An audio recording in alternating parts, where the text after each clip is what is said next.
Country organisation છે એ શું કાર્ય કરે છે એની રિપોર્ટ.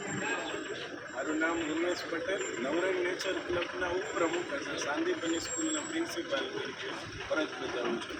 આજે ખૂબ સરસ ખેડૂત હાટનું આયોજન 3 દિવસ થયું.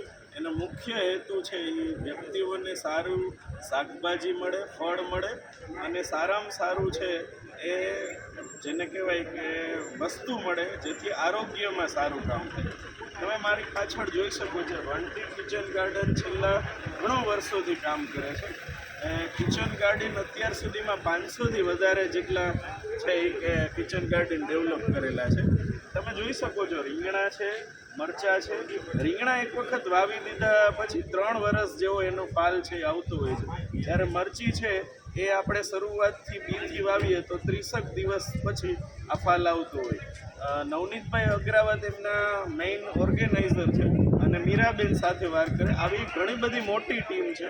મિત્રો, ટેરેસ ગાર્ડન કોઈ પણ વ્યક્તિને કરવું હોય તો ફ્રી ઓફ એ લોકો ત્યાં આવી અને આ બધું છે એ શીખડાવે છે, સમજાવે છે. એક વખત વાવી જાય છે એટલે નવનીતભાઈ અગ્રાવતનો કોન્ટેક્ટ કરે. એવી જ રીતના તમામ ખેડૂતો અહીંયા હેતુ સ્પષ્ટ એ છે કે વચલી કડી છે એ નાબૂદ થાય.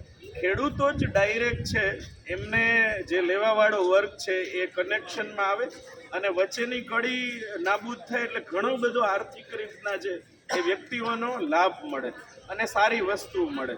તો જે કોઈ વ્યક્તિ હજી બાકી છે એ વહેલી તકે છે એ ખેડૂત હાટમાં પધારે.